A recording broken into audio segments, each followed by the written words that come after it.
국회가 만드는 모든 법안을 공개한 의안 정보 시스템입니다. 회사안전법, 재난 및 안전관리 기본법처럼 안전이라는 글자가 들어간 법안들이 특히 눈에 띄는데요. 세월호 사고가 일어난 이후 정부나 의원 차원에서 발의된 법안은 모두 170건. 이 가운데 세월호 관련 법안이 모두 13%에 이릅니다. 국회는 이미 지난주에 해상안전을 강화하기 위한 항로표지법 개정안과 수학여행 등 학생들의 단체 활동의 안전 대책 수립을 의무화하는 법안 등을 의결했습니다. 산업통상부와 국토교통부도 안전에 관한 규제는 강화하겠다라고 밝혔는데요. 어디서 본 듯한 풍경입니다. 매번 사고가 터지고 나면 더욱 강화된 새로운 규제가 등장해왔습니다. 그 결과는 어땠을까요? 보도에 김성주 기자입니다. 서해 회리호 침몰 사고는 당시 148명이나 되는 정원 초과를 관계당국은 몰랐던 것으로 드러나 비난이 빗발쳤습니다. 공무원들의 이러한 보신 안일적인 그리고 방관적인 업무 자세와 정신을 어떻게 하실 건지. 이 사고를 계기로 정부는 정원 초과 등을 감시하는 운항 관리자를 늘리고 출항 금지 권한까지 부여했습니다. 문제는 이들의 채용과 운용을 선주들의 이익단체인 해운조합에 맡긴 겁니다. 해운조합은 해양 공무원들의 주요 재취업 창구로 지목되고 있습니다.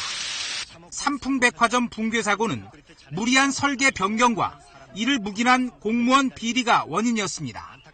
이를 막는다며 대형 공사의 감리를 전문회사에 맡기는 책임 감리 제도가 도입됐는데 이 또한 공무원들에겐 좋은 기회였습니다.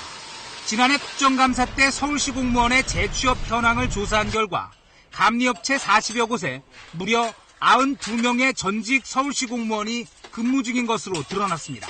시장이 넓어지고 감리업체 간의 경쟁이 커지다 보니까 그 감리업체에서는 공무원 영입을 통해서 뭔가 영업에 적극적으로 활용하고자. 다른 대형 사고 때 나온 대책들도 상당수는 이처럼 공무원 입속 챙기기에 이용됐다는 지적입니다. 이번에도 규제가 없어서 사고가 난 것이 아니었습니다. 선박을 개조하는데 무리는 없는지, 화물량은 알맞게 실었는지, 구명보트는 작동에 이상이 없는지, 그리고 여객선 비상훈련은 열흘에 한 번씩 제대로 해왔는지, 해운법, 선박법, 선원법 등 관련 법만 30개, 규제 조항만 500개가 넘습니다. 이런 규정 몇 가지만 제대로 지켰어도 세월호 사고는 막을 수 있었습니다. 하지만 규제를 점검할 권한은 민간협회에 대거 이양됐고 규제를 만든 공무원들은 퇴직 후 이전에 자신이 감독하던 민간 기관으로 재취업해왔습니다. 한국의 서열 문화에서 정부 관리들이 얼마 전까지 연장자였고 상사였던 사람을 감독할 수 있겠냐고 한 외국 언론은 꼬집습니다. 큰 사고가 나면 관가에는 3대 기회가 주어진다고 합니다. 책임자들이 문책받아 물러나면 승진 인사가, 안전 예산이 대폭 늘어나면서 재량권이 늘어나고 각종 규제를 만들어내 공무원들의 권력이 강화되기 때문입니다. 사고가 나면 일단 법부터 만들고 퇴직 후엔 밥벌이로 이용하는 규제 만능주의와 관료주의, 카르텔. 어떻게 개혁할 수 있을지 이진성 기자가 보도합니다. 세월호 침몰을 계기로 이른바 해수부 마피아로 불리는 퇴직 관료들의 실체가 드러났습니다. 해운조합의 주성호 전 이사장은 국토해양부 차관 출신이고 김상철 안전본부장은 해경에서 30년 근무한 퇴직 관료입니다. 해수부 산하기관 14곳 가운데 10곳의 수장은 해수부 퇴직 관료들이 차지했습니다. 퇴직 관료들이 산하기관의 방패막이 역할을 하고 있어 후배 공무원이 철저한 관리 감독을 하기 어렵습니다. 서로 밀어주고 끌어주는 선후배 관계이기 때문입니다.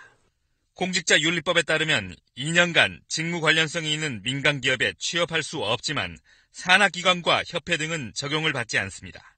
퇴직 관료들의 재취업이 후배 공무원들과 산하기관의 유착으로 이어지는 겁니다. 유착의 가장 큰 폐해는 정당한 규제의 법 집행을 퇴직 관료들이 방패 역할로 맡기 때문에 실질적 규제의 효과가 나타나지 않는다. 이런 유착의 고리를 끊기 위해서는 먼저 퇴직 공무원의 재취업 제한을 산하기관과 민간협회까지 확대해야 합니다. 또 현직 공무원의 경우는 산하기관으로부터 금품을 수수하면 대가성 여부와 관계없이 강력하게 처벌하는 법안 마련도 시급합니다. KBS 뉴스 이진성입니다.